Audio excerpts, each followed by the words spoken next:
What's up, good people of the world? I apologize for the white noise kind of sound in the background. My window is open because it's an absolutely gorgeous day and I just need to have that breeze invigorating me. If you're in a hurry, you can go to the description of this video and just go ahead and click on the first tip and even put the video on 2x speed if you want, although I doubt you'll want to do that considering how fast I talk. So this video seems like it's probably coming out of left field because I haven't talked about choir writing a lot, which is actually kind of surprising to me because while I wouldn't consider myself to be a particularly good or talented singer, I actually do have a lot of experience singing. So I'm just going to lay out some of the experience that I have, and again, if you're not interested in that, you can just skip to the first tip. But so I've sung in 2 choirs in high school. I sung in a barbershop quartet. One of our choirs competed, a barbershop quartet in which I sung tenor, right, which is basically tenor 1. In barbershop quartet, you have tenor 1, tenor 2, bass 1, and bass 2. Sometimes tenor 2 is called the lead vocalist because they sing the melody. And barbershop music is an interesting idiom that has its own conventions. But I also sung in the Furman Singers. At Furman, I sung in the 12 Peers, which is a group of 12. I don't know how I got into the 12 Peers because I don't think I'm a good singer, but I can hold a pitch, which is, half the battle. But I sung in the 12 Peers. We sung Renaissance music in combination with modern music. I wrote pieces of music for the Furman Singers and also for the Furman Chorale, which I sung in. We sung Handel's Messiah and Britain and War Requiem, Jerusalem, Requiem, all kinds of stuff. And I also sung in a separate barbershop quartet. I sung in a group called the Pitch Hitters. We sing mostly like sacred and patriotic music. We're a men's chorus. I've sung with them for like 5 or 6 years. I also sung several lead roles in musicals. I don't know how I managed. I don't mean to be self-deprecating, but I just really do not think that I have that good of a voice, as you can probably hear from, me singing in some of my videos. Anyway, so I do have a lot of experience singing in choirs, both as a tenor 1 and as a tenor 2. And I also have written a lot of music for choir, and a lot of that actually I haven't posted it on my YouTube channel because the main reason is because it's been somewhat difficult to get recordings, and no performer and sample libraries just have great difficulty rendering choral music because of the fact that you have different consonants and vowels, and to try and seam those together artificially is very, very difficult to do. So I've actually written a lot of music for choir, and the reason that I'm making this video is because a good friend of mine asked me if there are any good books on choral writing. And while there are some, I haven't been particularly satisfied with many of them. And I think just a lot of good choral writers like Eric Whitaker started out singing in choir, and so they just sort of learned on the job that, if you're a cellist, you're going to be good at writing for cello because, you play the cello. But that being said, I don't think you necessarily... The first thing I would recommend for anyone watching this video is if you haven't sung in a choir and you want to write for choir, please sing in a choir, right? I'm sure you can find, if you're a composer, if you're instrumentalist, you probably have decent, at least decent relative pitch. And so that means you could probably audition and get into one of your local choirs and be a part of like 100 singers, even if it's a church choir. In South Carolina, there are tons of church choirs, and it's pretty easy to join one of them, even if you're not religious. And so I would highly recommend that you join a choir because there are so many things and little tips and just this sense of what it's like to be a singer as opposed to a player. It's very different. I'm a pianist. Also, with my experience singing, it's very, very, very different from playing piano. And so there's a lot of things that I learned in the context of performing, in a choir, and also as a soloist that I just wouldn't not have picked up or understood adequately just reading a book. Anyway, so let's get into the tips. First tip. So the human voice needs to hear lines before they can sing them, so voice leading is imperative, right? And this is probably, if there's anything you take away from this video, please take away this.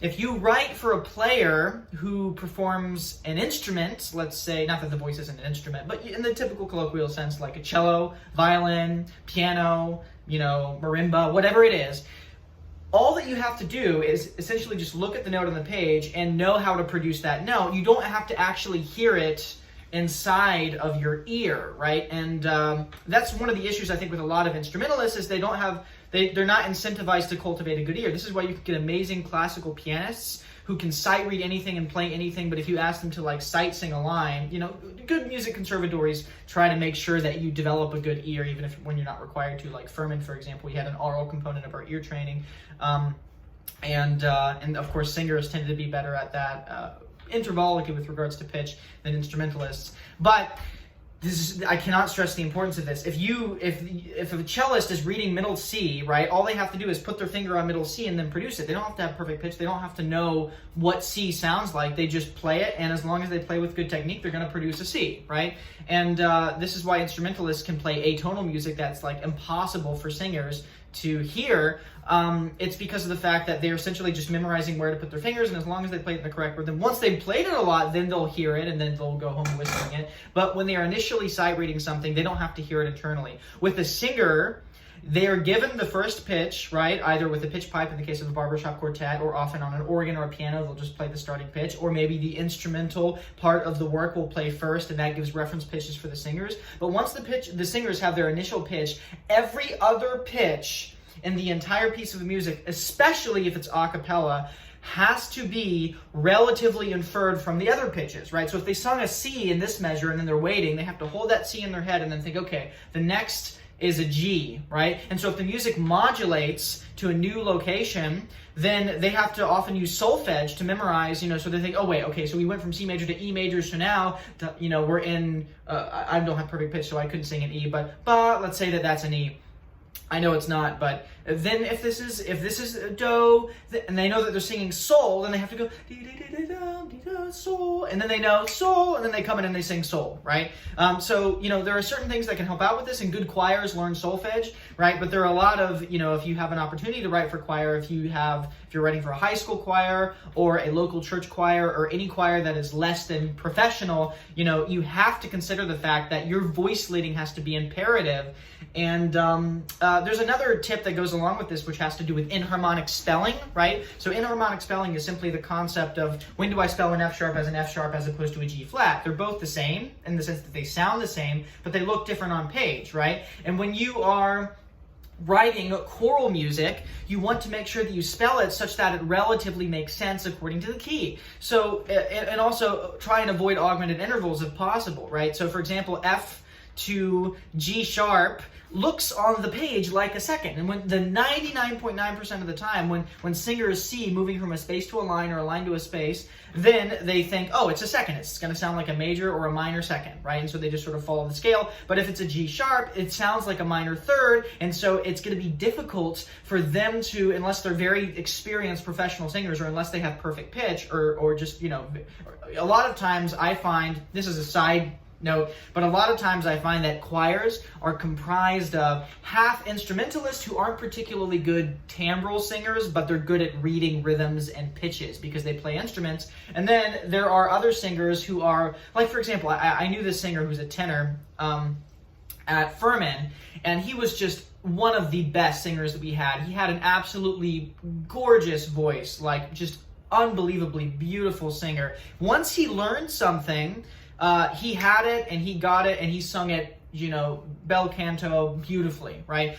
But he had great difficulty with rhythms, learning rhythms off the bat. He had great difficulty with learning pitches, especially things that weren't particularly diatonic. And so it's rather laborious for him to learn something like that. And I actually sung with him in several small groups, and I found that I would be able to just being a composer and an instrumentalist and having a good relative pitch, I would be able to look at the sheet music and read it pretty perfectly off the bat, and then he would kind of listen to me and use that as a reference, and then he would learn it, and then of course he would sing it much more richly and powerfully, and again, I'm not a good singer, I'm just a good reader, right? And so I find that a lot of choirs tend to have a kind of mix of readers who sort of get the pitches and then produce them, and then the good singers sort of listen to that and then learn it, and then produce that beautiful sound that you hear when you hear the final performance. Because obviously there's a ton that goes into vocal technique and producing powerful singing and doing it in such a way that you're not damaging the larynx. And I'm not going to get into all that crazy vocal pedagogy stuff. I know a little bit about that, but I'm not a vocal major or I'm not a professionally trained vocalist per se. I just have a lot of experience singing in ensembles. So the bottom line of this tip is, two tips.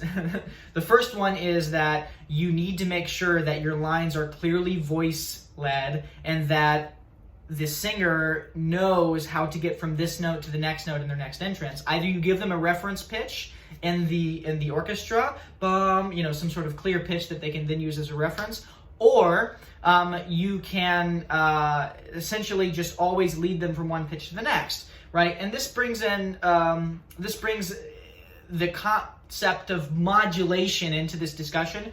And modulation is something that's very difficult. And I found, so my compositional style, as many of you are aware, is very modulatory, right? I modulate all over the place to the point that I don't even consider it modulation. I just think, oh, I'm just exploring the circle of fifths and different pitch collections, and, that's just my harmonic language involves lots of, not staying in the same diatonic pitch collection for very long. When I first started writing music for singers, I found that I had to be very careful with that because of the fact of all the direct chromaticism, right? If we go from C major to E major, right, the G has to go up to G sharp, and there's all kinds of weird... The singers can't naturally follow their diatonic... Singers can sing inside of a diatonic key very well, and then they don't... Singers generally, I find, don't think, my personal experience with them, they don't think about, oh, I'm whole step, half step, half step, whole step, half step. They're not thinking completely intervallically the way that you'd have to if you were learning like an atonal piece. They just have the scale in their head, da da da da da da da da da da da ya da da da da da dee, right? And they're just thinking, oh, I'm leaping down a fourth, up a second, down a third. They just think in sort of intervallic numbers, whether or not it's a major or minor third or a major or minor sixth. They're not really thinking about that consciously. They just are aware of the diatonic pitch collection, and they're so used to hearing diatonic pitch collections that they just naturally sing the correct major or minor third. So if you start writing music where there's lots of modulations or where there's no sense of a diatonic pitch collection, then they sort of have to turn on their thinking caps and really think about, oh wait, am I singing a minor third here? Am I singing a major third? And getting those things right and getting them in their ear, that can be very difficult if you haven't voice slided.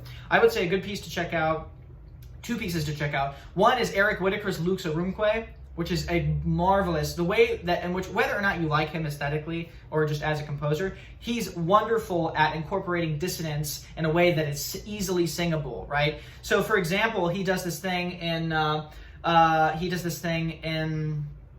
Lux Arumque, where he has a singer sing a unison. They start on unison pitch, which is always a great way to start, because then you don't have to give like bass, tenor, alto, soprano. You just start everyone on one pitch, and then they sort of break out from that. Some stay the same.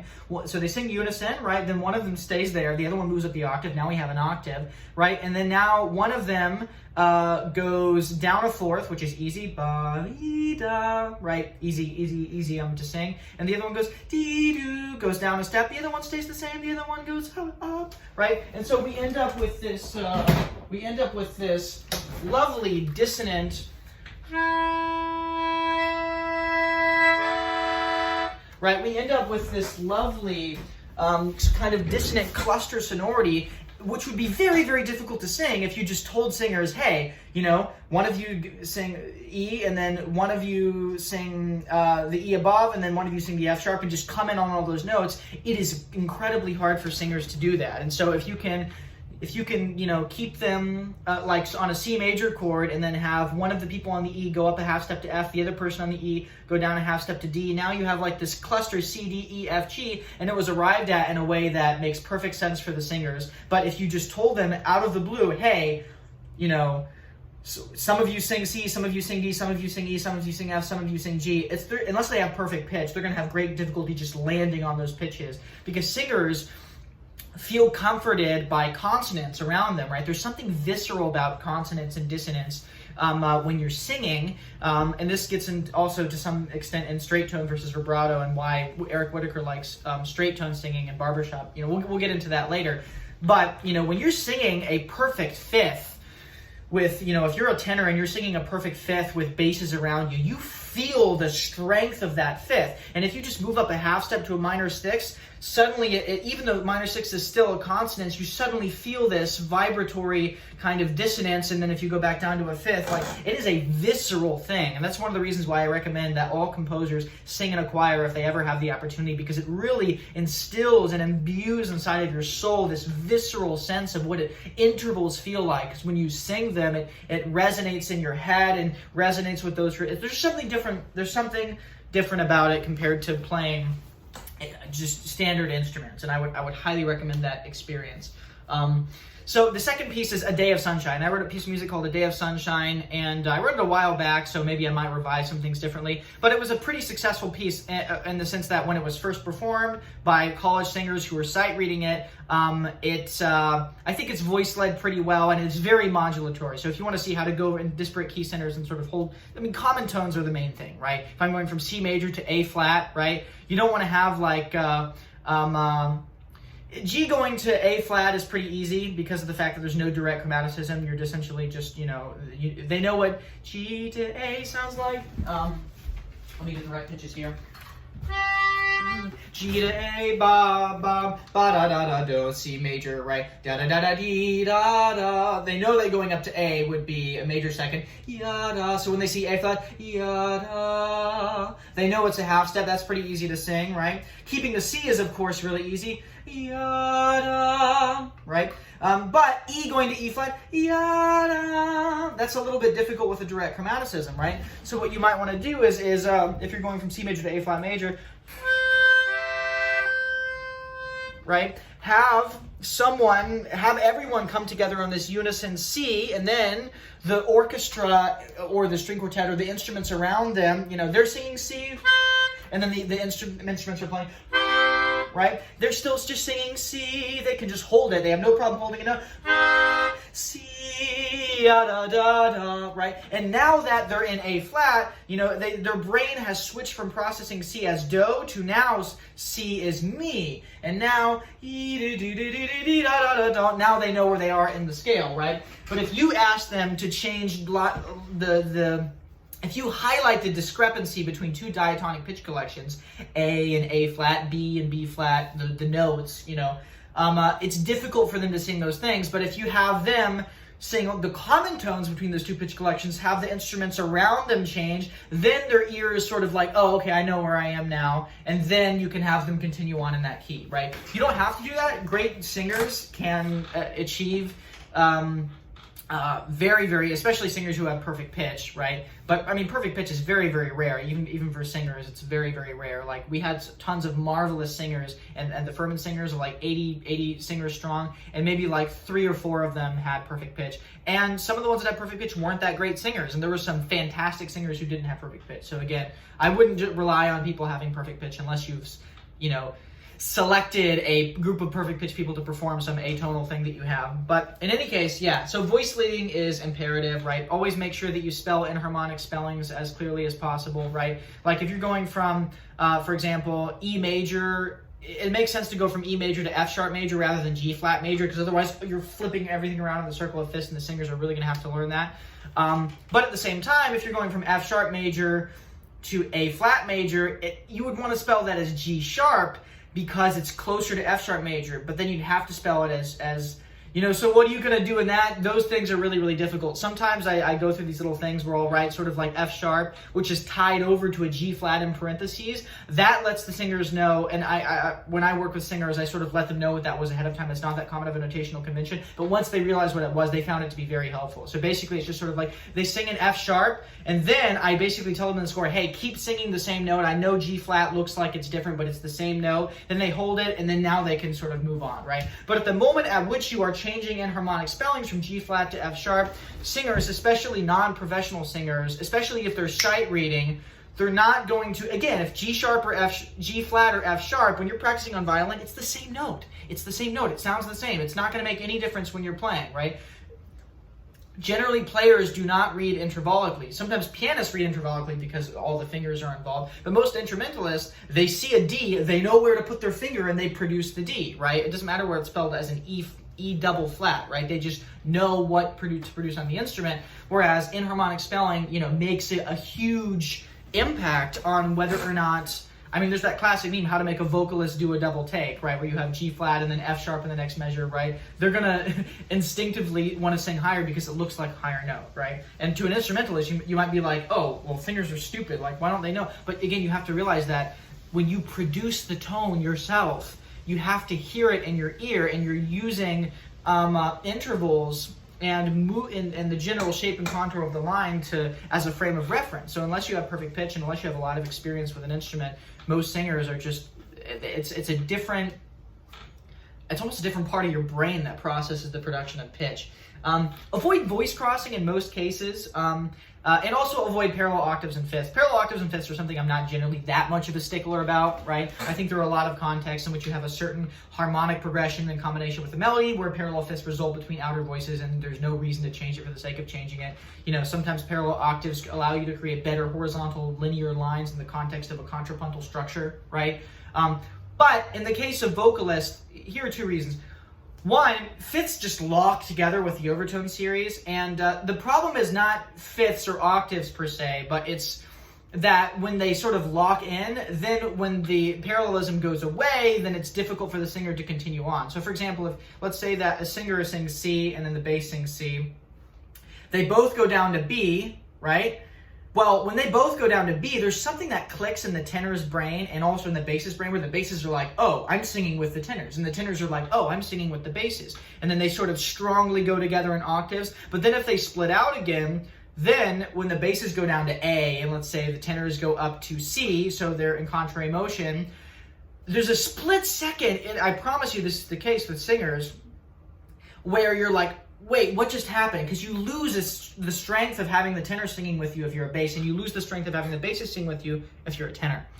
And so it's not so much singing parallel fifths or octaves that are difficult. It's when you sing parallels and then you go away from singing parallels, then it becomes difficult. This is not the same with thirds and sixths because of there's not any modal discrepancy. And what I mean by that is if you're singing octaves, you're singing the same exact note in a different octave. So it's literally just doubling. Right? Fifths, well, there are 6 perfect fifths in any diatonic pitch collection, only 1 tritone, and so that essentially means that, you know, if I sing ba da da da dee da da da da and dee doo doo doo dee doo doo doo, right? One of the reasons why that is difficult to sing is because there's ambiguity about what kind of pitch collection you're in, and so you lose a sense of do, re, mi, fa, sol, la, ti, do. So for example, right? So if I'm singing this line down here, that sounds like do, re, mi, fa, sol, fa, mi, re, do, right? But this up here, that also sounds like do, re, mi, fa, sol, fa, mi, re, do. And so because they both sound like that, it's confusing to the singers, wait, what key are we in? What is do? Because they might confuse and hear the bass line as being do for a second, and so on and so forth. And of course, this discrepancy goes away once you reach the tritone, but because there are so many perfect fifths in diatonic pitch collections, you get a bit of modal ambiguity, whereas if you're singing sixths, well, this is Locrian mode, right, and this is Mixolydian mode. So the lower line in combination with the upper line, if you have parallel thirds or sixths, those two things together much more clearly infer specifically which pitch collection you are in the circle of fifths in a way that parallel fifths by themselves often don't. And this is one of the reasons why Faubert-Dôme is accepted, right? Faubert-Dôme is a technique that accepts the parallel fourths, whereby you have essentially parallel sixths and thirds between outer voices, right? So it's just combining parallel thirds and sixths together, right? Parallel thirds and then also parallel sixths. You combine them together, right? And the reason why those parallel fourths between upper voices are okay is A, because it's between upper voices, and a convention that as a holdover from the Renaissance period is that intervals between upper voices are not as consequential as intervals between the outer voices, or rather bass and upper voices. And there are scientific, acoustic and contrapuntal reasons to get into that argument, which we don't have to get into here. But it's also just the fact that when you have the full triad, you have all the information you need to know where you are located in the scale, and so it's not as difficult to sing, right? It's also just a kind of planing. There's not really any independence on that. You're essentially just taking one line and then enriching it with a triad. And the reason why it doesn't work in root position chords is because you get parallel fifths, and you get parallel fifths between outer voices, right? So there's one argument that says, well, you can do it with any kind of parallel triads, regardless of whether or not it's in first inversion, but the classical definition says it has to be in first inversion because then we have imperfect consonances between bass and upper voices, right? And we don't have to get into that a lot, but basically just when in doubt, avoid parallel fifths and octaves, especially in isolated incidences. If they're doubling for an extended period of time for a phrase, that's fine. There's nothing wrong with that, right? But if they're independent, but just for like one moment they add parallel, it tends to confuse the ears of the singers, right? Unless they're very, very good singers. I just in most part writing instances, and I'm writing about this in my part writing book, which by the way you should buy if you have not already. We have a Kickstarter, and it's trying to raise $5,000 to write the book, and we only have $1,000 left, so please get a copy of that if you're interested in part writing, which will help make you a better choral writer. Shameless plug. Anyway, avoid parallel fifths and octaves unless you have really, really good reason not to do so. We already talked about enharmonic spelling, handling, modulation. Oh yeah, vocal ranges. So the vocal range is so much smaller than an instrumentalist range, right? So I'll give you an example. Again, I'm not a great singer. I'm not even a good singer, right? But I do have a standard range for a tenor, right? And so I'll show you an example of this. So me being a standard tenor, C, an octave below middle C is comfortable. Once I get above middle C, then it becomes really powerful. A G above middle C, that's pretty high. Any higher than that, and I'm not really good because I'm not that well trained as a singer. And so I barely have a 2-octave range. I really don't, honestly. Like this right here, I can produce it decently. But if I go any lower than that, C, I can barely produce an A. It's just vocal fry, right?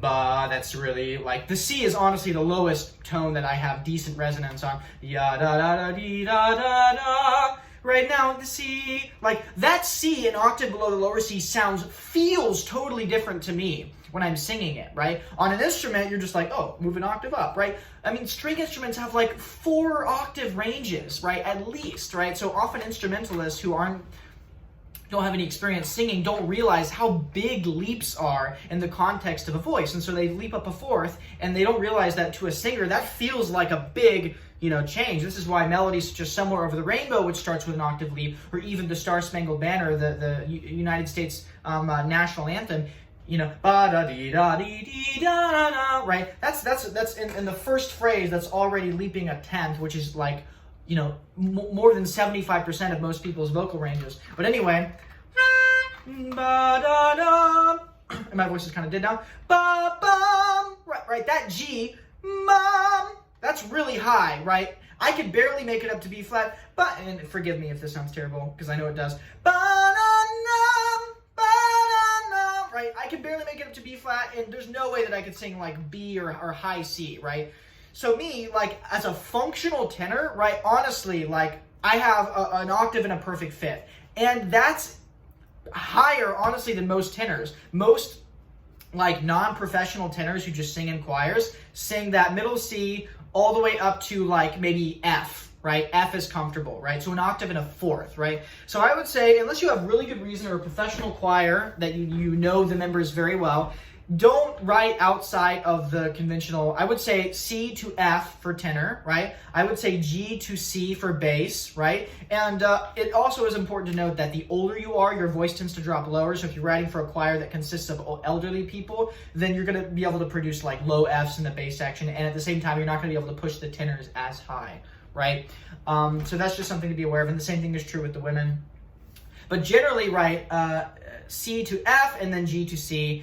And then with altos, G to C, right? So that's G, the low G string on the violin, a perfect fourth below middle C, all the way up to C. That is a fourth and an octave above that, and a C that is an octave above middle C. And then C to, I would say, F for sopranos. Most good sopranos can go up to G and sometimes even higher. But there's also a distinction to be made about the difference between like head voice and chest voice and falsetto, right? So, mom, right? La. If I switch to falsetto, la, la, la, la, la,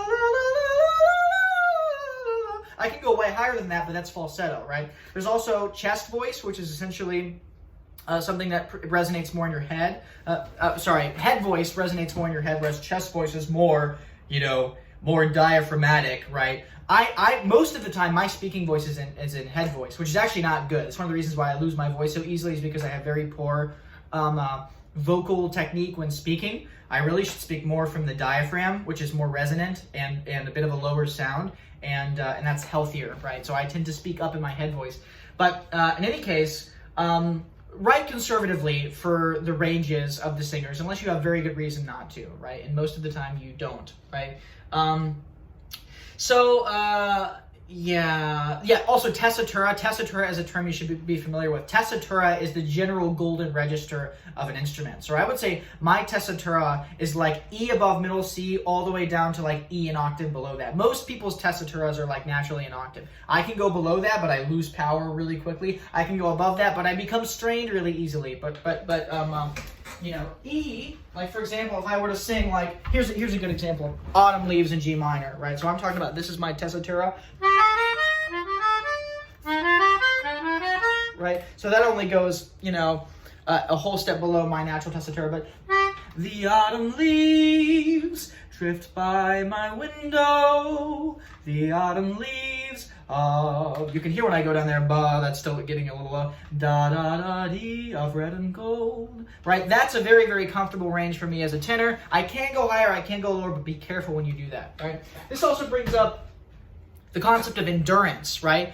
Singers, much like brass players, there's an endurance factor. You can't just have them sing all the time. This is one of the reasons why contrapuntal, one of the reasons that Handel's Messiah is so effective despite its prodigious length of 3 hours is because of the fact that there are soloists interspersed between the sections, and that gives the choir a second to rest. And the soloists can rest because they generally don't sing as a part of the choir. And then even in the context, if you listen to like "We Trusted in God," that He would deliver him, which is a fugue from Handel's Messiah, one of my favorite pieces. It's very contrapuntal, and so there are lots of entrances in the different, there's the ritornello, which is essentially just the orchestral kind of returning figuration, which gives the singers the break. And then, like any good fugue, right, there's a soprano enters, then alto enters, then tenor, then bass, then tenor and bass do something, then soprano and alto do something, then alto and tenor, and then they all come together. Not everyone is singing at once. If you have everyone singing at once,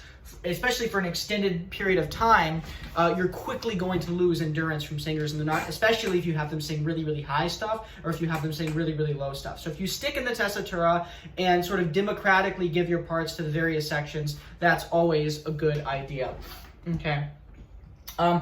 Size of choir. Size of choir is very, very important. If you're writing for a choir of like 20 people as opposed to a choir of 300 or 80 or even just like a quartet, there's a huge difference with regards to strength and divisi, right? So you can divide choirs. You can have 8-part writing instead of 4-part writing, but it's generally safer to do that with a larger choir because singers like to be supported by other singers, right? Like singing in a barbershop quartet, for example, is very difficult because you are the only one singing your part. So you need to know your part down. You can't be relying on anyone else to feed you pitches, and you have to, you don't feel like there's just something about having even just, 3 or 4 other people singing the same part with you that just gives you so much confidence, and it just allows you to sing so much louder. And when they're gone and it's just you or just you and one other person who's also not that confident, it's just so much, it's a physical and a psychological thing. It just makes it so much more difficult to sing well. And so, just in general, avoid divisi unless you have a very, very large choir. I think 4-part writing does the trick 99% of the time. Well-voiced 4-part writing. And this also gets into a concept of voicing, right? Voicing is very, very important. I think generally closed keyboard voicing works best for choir, and the reason is just because the ranges are so small. So, right, so you have the basses play whatever tone that the basses need to play to play the roots of the chords, generally in a range that's acceptable. Like, for example, you could have C, and you need to think about this ahead of time too. Like, I'll give you an example, right? If I'm writing a piece of music in C major,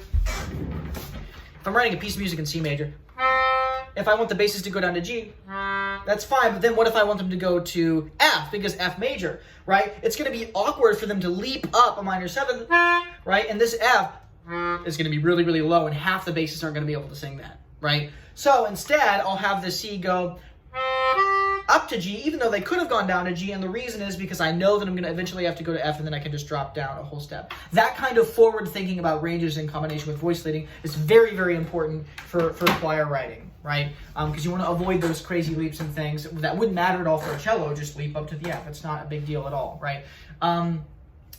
So, yeah, so unless your choir is very, very large, avoid divisi. I also want to talk about closed versus open vowels, right? So, consonants are really, well, first off, let's talk a little bit about diphthongs, right? So, for example, if I said fly, like, I believe I can fly, right? Pop singers would so, okay, first off, a diphthong is essentially a vowel that has two components to it. It has two pure vowels. So fly, or just I in general, I, is actually a combination of two vowels. It sounds like one because, especially to Americans who are so used to just saying fly, you know. But it's two, and e. Listen, fly, fly, fly, I, right? It's and e is literally what it is. Good operatic singers and choir singers would hold the generally the first vowel, but in this case it makes more sense also because is a more open vowel and pure than e, which is a kind of nasty vowel to sing. So they would sing fly, and then at the very end they would cut off the diphthong, right? Whereas a pop singer who's a soloist is more likely to go fly, right? They're more likely to be more nasal about it and dip the thong. There's also an important reason about this with regards to soloists versus ensemble. If you're a soloist, you can decide how quickly you want to close the to e, and nobody cares because you're the only one singing your line. Jazz singers do this all the time. But if you're singing in an ensemble, and like some people are going to E more quickly, some people are staying a little bit longer, some people are waiting until the end, then you're going to have all this discrepancy between the vowels. And if you sing a different vowel, you're singing a different timbre. You are effectively changing the instrument, right? This is a very, very important concept. If you sing if you sing through all the different vowels and you look at a spectrograph, an audio spectrograph, like in an equalizer in your DAW, you'll find that the overtones change because, and this is one of the special things about singers, they can produce different timbres, so many different timbres. With a cello, you can put a mute on, you can play sul pot, but most of the time you're just producing the same timbre, right? Whereas with vocalists, in the context of one phrase, you technically speaking, from a spectral perspective, are getting lots of different timbres with all the different vowels in that one phrase, right? This is why a lot of complex contrapuntal music tends to be very melismatic, and we'll get into what that means in a second. But essentially it just means singing the same vowel with lots of notes under the same vowel. It allows everyone to blend together, right? Like Alleluia, for example, right? Which are all pretty nice vowels. Alleluia, right? Two A's, one U, and A, right? And most of the time when singers set the word Alleluia, they tend to focus most of the time on the A's and the U's, not the A, because the A is not as good of a vowel to sing. Anyway, but so the essential vowel spectrum is, and there are, it's more complex than this, but with basic sort of English vocal setting, it's U, O, A, E, right? And you'll even notice that I have difficulty without thonging like O. We say O, but that's O and U, right? What I should say is O, U, A, E, right? Because we Americans have a tendency to diphthong everything, especially Southern Americans. But anyway, the vowels, so U is very great for quiet, right? Basically closed vowels on the end, and then A is the most open vowel, right? For singing very loud, projecting, A is the best vowel by far, right? And so this is important with regards to text setting, right? If you're deciding to set some text written by some poet, and you have this climactic phrase, do you want them, if there's this word, fly in the trees, right? Do you want them to be like, fly in the tree, right? E is not that great of a vowel to sing, right? Maybe you want fly in the trees. Maybe you want to bring out the fly part because that's ah, right? And that's a better vowel and more projecting, more powerful to sing. So thinking about vowels, it influences your text setting, and great choral writers and even just vocal writers in general are aware of this fact. And so the purity of the vowels and the openness of the vowels influences how they set their text. Music. Okay, there's also IPA, which I should talk about. So IPA is the International Phonetic Alphabet, right? So a lot of times singers will sing Latin, they'll sing Russian, they'll sing Sanskrit, and they may not know how to read those languages. And so any good professionally trained singer is familiar with the International Phonetic Alphabet, which essentially is a nomenclature of symbols in which each symbol has an unambiguous meaning where you have to prefer, no matter what language is your native language, you know that when you see a certain symbol, you produce that certain sound, right? And so if you're writing in some foreign language where you know that there aren't native speakers that are going to be singing that, and oftentimes can be useful to be familiar with IPA and write it in IPA. That way you know that it's going to be performed correctly, even if they don't know, if they don't understand what they're saying, that's irrelevant to the musical effect. A good example of this would be like John Williams when he wrote Duel of the Fates for Star Wars A Phantom Menace. The Koraratama, he wrote that in IPA. And the reason is because Sanskrit, which is an ancient Indian language, and I think the reason he said he wrote it in Sanskrit was because of the religious connotation, and because it just had such nice vowels in it. But he wrote it in IPA, which makes sense, so that when the recording session happened, all the singers who were professional studio singers knew exactly how to, in a unified manner, produce all of those vowels. Okay, also notation. Here are some notational conventions that you just have to be aware of. Common mistakes for people who aren't familiar with choir writing.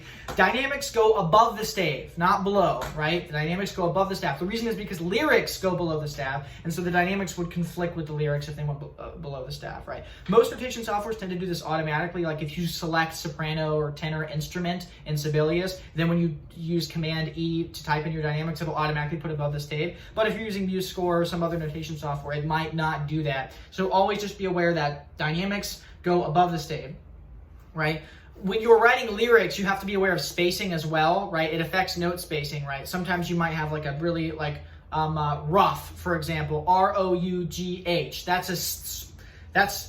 may have a 16th note, rough and tough and rough and tough. Let's say you have that's actually a good example. Rough and tough and rough and tough, right?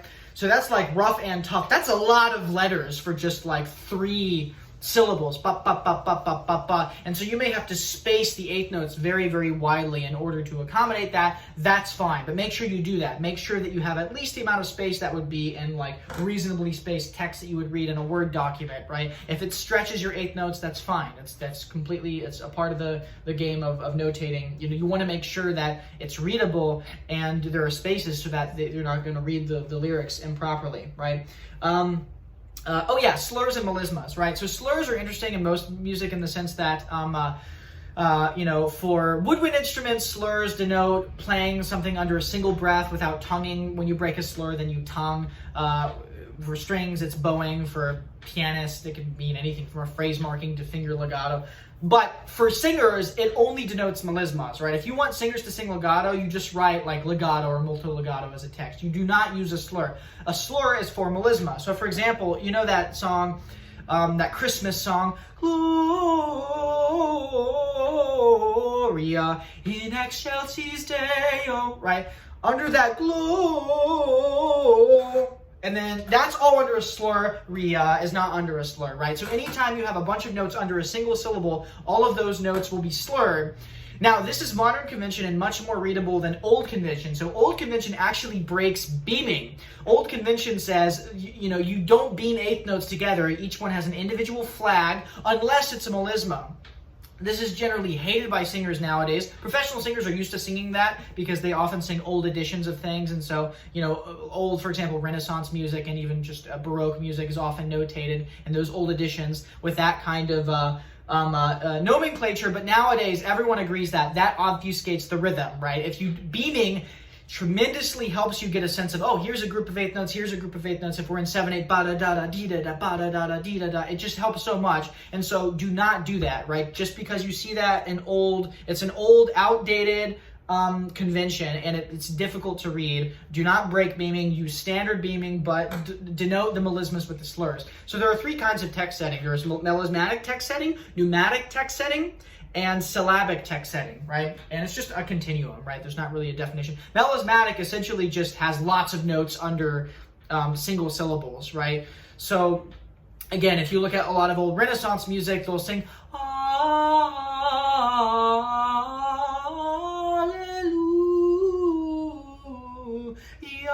right? That's very melismatic, right? A lot, almost to the point where you can't even understand what the word is, which is fine. And if you're writing, for example, like a mass in which everyone's familiar with the mass text, and so you're not trying to get the text across, right?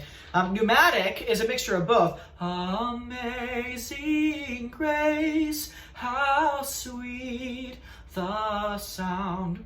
Again, forgive my bad singing, but that's an example of pneumatic text setting, because mostly each text, each syllable has one note, but sometimes there are groups of 2 or 3 notes. So pneumatic is kind of like light melismas every now and then.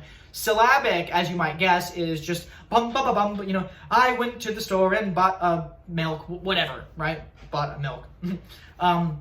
That's example of syllabic writing, because there are no melismas at all, right? Each syllable of text has a single individual note to go along with it, right? So it's up to you which you want to do. I would say generally that with more melismatic writing, you tend to get a more beautiful instrumentalist resonant sound, because you're focusing on a certain vowel, and if everyone's singing the same vowel for an extended period of time, it just has this resonation and timbral continuity and homogeneity, which can be really beautiful, but at the risk of not making the text intelligible, right? If you have some new poem that you wrote, or some poem that not everyone's familiar with, and if the poem is not printed in a program that you're handing out to the audience, you really want them to be able to understand the lyrics, in which case more pneumatic and syllabic writing is going to be the way that you want to go, so that they can understand the text, right? And there's also a matter of mixing. I mean, there are some more advanced techniques for like staggering, you know, for example, the trees, you know, you might have half of the choir finish the phrase, and then the other half of the choir finishes the phrase. And if you stagger it, you can still understand the individual text, but if you do it too close together, then it gets this effect of the trees, you know, type of a thing. And again, you can check out some of this in my piece A Day of Sunshine, because I do it a little bit lightly. And I'm also uploading a new piece of music that I wrote called Wordless Prayer, although that doesn't really help, because it's that particular piece of music just uses vowels. But in any case, just something to be aware of, the intelligibility of the text. How clearly do you want people to be able to hear the music that you've written? If you want it to be very clear, then you should go with pretty homophonic, syllabic writing, especially if they don't have access to the words that they can look at. Okay, let's see, what else? Oh yeah, breathing and phrasing. Give your singers breath, right? This should go without singing. The biggest way to solve this issue is just to sing your parts, right? If you're writing a choir, you know, piece, even if you're singing the bass line up an octave because you can't sing that low, sing all of your parts. And if you feel uncomfortable, and if you feel like, man, I wish I needed to breathe, right, then that's not good, right? Just try and make all of the individual lines as melodic as possible, and you can stagger breathing, right? You know, you can have half the choir finish a phrase up here, and then while the basses keep singing, and then while the sopranos are singing, then the basses take a breath. That's called stagger breathing. Sometimes true stagger breathing is where you have a large choir and they just keep a continuous phrase, but they essentially just breathe at random moments, right? Singers will, you know, one singer, if we have like Bob, Jerry, Tom, you know, and Joshua, Bob might breathe here, then Jerry breathes, then Joshua breathes. They just sort of breathe randomly. It's sort of like free bowing with stringed instruments, right? That's true stagger breathing, but you can actually notate mild stagger breathing in the score just by using commas, right? A little comma implies that they should breathe. And so, you know, you could put a little comma at a certain spot for sopranos, and then put a comma at another spot for basses, and then that way you don't get, you know, everyone breathing at the same time. But sometimes you want everyone breathing at the same time. Sometimes people sing a phrase, you want them all to breathe and then sing the next phrase. And I would say generally in a cappella, aka vocals only music, there tends to be more staggered breathing because pauses are kind of awkward to have complete silence. Whereas if you're writing for choir accompanied by organ or piano or orchestra or continuo or whatever, there tends to be more at full breaking of everyone breaks, because the instrumentalist can still be playing in the background to prevent there from being a complete silence. But just be aware of breath, right? So again, comma is very, very common for denoting breath.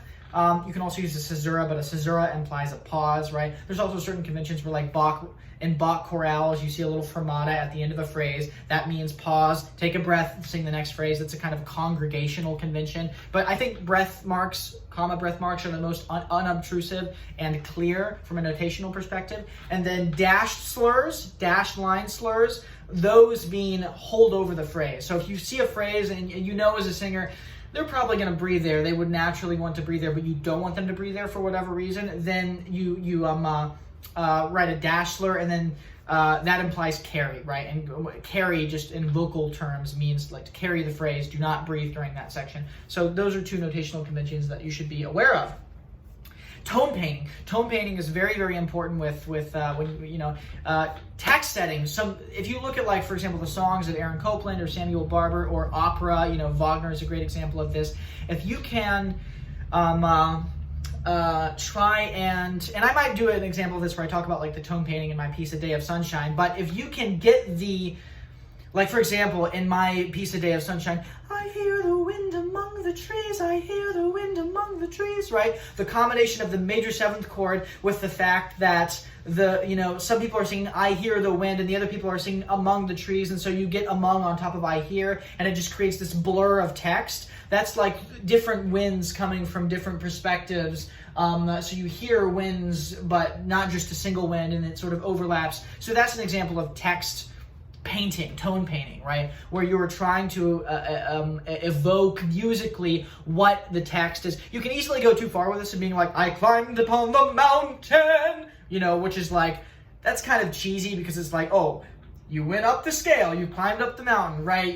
It's easy to go too far and make it too cheesy, but if you do it subtly, I think it can be really, really wonderful and almost subliminal in getting that across. And that's also very, very helpful to tell the story, even when the text isn't always completely intelligible, right? Whereas if you just write music where you sort of don't give a crap about the text, again, the masses and requiems often do this, right? Because everyone is so desensitized to these Latin texts that everyone knows that they just sort of write the music, and the text is just a vehicle for the music. Which brings up into another, conversation about the fact that you also could use choir with vowels as a part of the orchestra in a textural sense. And the most innovative example of this is Dissonance and Chloe, a ballet by the French composer Maurice Ravel. And that is a marvelous piece of music that uses the choir singing ahs and oohs as a part of the texture, not singing text, not to try and communicate anything semantically or verbally, but just for the phonological, just as an instrument, right? Which is really, really marvelous. And Ravel was really one of the first people to kind of popularize that idea. And then, of course, Gustav Holst in The Planets, which I believe, if I remember my dates correctly, came after Dissonance and Chloe, also utilized this technique in Neptune, the final movement of The Planets, whereby he has this choir of women singing these overlapping vowels to give this alien sense of wonder and mysticism, which is a fantastic effect. And it's also important to realize that singers, especially high singers, can't go to niente. It's very similar to brass writing. You don't want to write a really high trumpet or horn line and then ask them to taper down and decrescendo to silence, because there's a moment at which they're just going to have to stop producing the tone, right? You can't, the same thing is true with like writing really, really low double reeds, like English horn, oboe, or bassoon writing really low. They can't go to niente because it's difficult for them to play quietly in that part of the register. And so Gustav Holst does this really brilliant thing where he has the choir off stage out behind a door, and he essentially achieves a non-digital fade out where he instructs some people to close the door slowly so that the singers can continue to sing these relatively high soprano lines. And then as the door is closed, you get the effect of fading out to niente in a way that would not be idiomatic or possible if the singers were merely just asked to fade to niente. You can also break, singers in the sense that like you can, ask like half the sopranos to stop singing and then move down to a soloist. That can work sometimes, but again, when you lessen the numbers, especially with a non-professional choir, that can introduce some danger where the singers are suddenly not comfortable and feeling very exposed. So that's something to be aware of. And again, it's also important to be aware of that certain oohs, closed vowels like oohs and e's, are easier to sing quietly, very, very, very quietly, than open vowels. Whereas, it's very, very loud. It's hard. It's easy to sing. It's easy to sing closed vowels. Actually, here's the clearest way to put it. Closed vowels lend themselves to quiet dynamic levels. Open vowels lend themselves to loud dynamic levels, right? Anything to the contrary can be a little unidiomatic and is something that, can sometimes be achieved, but it's just going against what is natural for the singer, right? So just something to be aware of in your text setting. Let's see, what else do we have here? Soloistic writing is different from ensemble writing, right? Because again, soloists are generally like paid more, and professional singers who do this for a living, and so they can learn more complex parts. Whereas if you're singing in a choir, you're just one of many, and so not every member of a choir is as good as every other member of a choir, and so you're only as good as your weakest singer in a choir. So that's something important to be aware of. And there's also different kind of, especially in opera, there are different specialized voice types that are often distinguished, such as like the coloratura soprano. If you think of like Queen of the Night, where they don't have a very powerful voice necessarily, but they can sing very, very quick and in an agile way across the register, virtuosically. Or like the dramatic versus the lyric tenor. The lyric tenor tends to sing higher things in a more mixed voice with a kind of light kind of tone, whereas the dramatic tenor tends to sing like Pavarotti sings, things full tilt, sort of, and obviously that's somewhat of a caricaturization, and those of you who are opera fanatics are gonna cast aspersions on my descriptions there. But if you want to get into all that, especially in opera, and there are lots of different idioms when it comes to, like, for example, barbershop singing technique, as opposed to jazz singing technique, as opposed to pop singing technique, as opposed to folk singing technique, as opposed to heavy metal singing technique, as opposed to opera singing technique. There are lots of different singing techniques. A lot of people would argue that operatic singing technique is the healthiest for your voice, because it really focuses on singing diaphragmatically and not using too much chest voice. But there's also a kind of emotional power that comes from using chest voice at the risk of, you losing your voice. Like, for example, Adele, I've heard a lot of vocal pedagogy people complain that Adele is encouraging a lot of young women singers to sing, belt everything. And if you belt everything from your chest voice, you're wearing and tearing your vocal cords, and that's just something that is not going to last, and it's going to make your career shorter than sopranos and tenors who often can keep singing comfortably late into their lives because of that vocal technique. That's not to say that one is better than the other. I personally am not a fan. I love Pavarotti. I think he has a perfect blend of vibrato and sort of natural vocal technique. I'm not a fan of like super heavy vibrato, but a lot of the reasons why operatic music tends to have very heavy vibrato is because the vibrato tends to catch your attention and allows the singer to project across the orchestra, right? It's a way of achieving projection without just sheerly belting, right? And there's also a certain drama that comes from the sound of vibrato, right? And I personally like sort of musicals. I like the Broadway musical style of vibrato, where people will, it's like what you would normally perform on if you're playing a cello line, you'd normally go, right? You'd start out straight tone and then you'd taper into a vibrato. And that's what a lot of musical singers do in Broadway.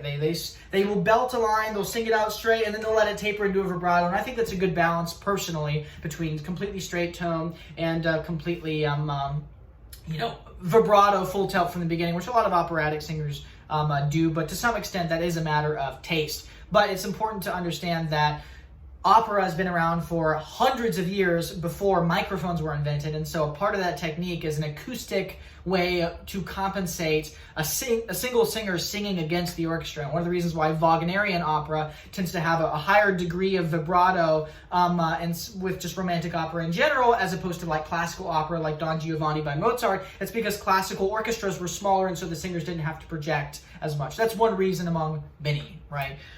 Whereas, of course, romantic orchestras, the size of the ensemble got larger and larger, and so the singers had to, in some sense, become more dramatic to compete without the help of microphones.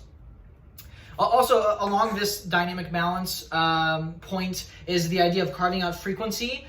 If you're writing for voice and orchestra, that's one thing that Richard Strauss would often do, is he would orchestrate in such a way that whatever the tenor was singing, if the tenor was singing in this octave, no one else in the orchestra was playing in that octave. And so that allowed the tenor to sing without being obfuscated by any other frequency register. Even though the tenor is still not as loud as a full orchestra, if you carve out that frequency register, then that gives space for the singer to sing. And so if you're writing for voice, any kind of voice and orchestra, the idea of carving out frequency is a very, very important orchestral technique.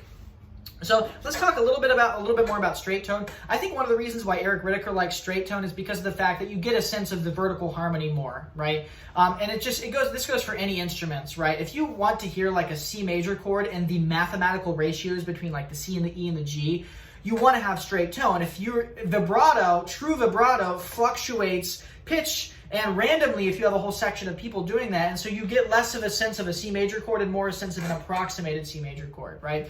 And so Eric Whitacre often likes to use these close dissonant kind of tones. And so if you have a bunch of singers singing the same vowel, singing straight tone without any vibrato, you get this sense of vertical lock-in with the harmony. You get the same thing with barbershop, all right? Barbershop is interesting because with barbershop music, oftentimes everyone sings straight tone except for the lead, right? So barbershop, there's bass, there's baritone, there's the second tenor lead, they sing the melody, and then the first tenor, which sings a sort of floaty high line above, kind of in a light falsetto, often in a falsetto kind of voice. The lead sings with vibrato, unlike the other members of the quartet, in order for the vocal line to come out. And oftentimes when baritone sings a little counterline, or bass sings a little counterline, they'll up the vibrato for that moment of in the shine. But whenever, if you listen to, like, for example, listen to the Ringmasters sing "Love Me and All the World Is Mine." Listen to that. Listen to the last chord of that. Listen to how they just lock in and then they switch to just intonation, and you hear that ringing high overtone. That's why they're called the Ringmasters. That classic barbershop power sound, you simply would not get that amount of lock-in if they were singing with vibrato, right? So the vibrato is an expressive tool which can be very emotionally affective, and it also can allow for projection.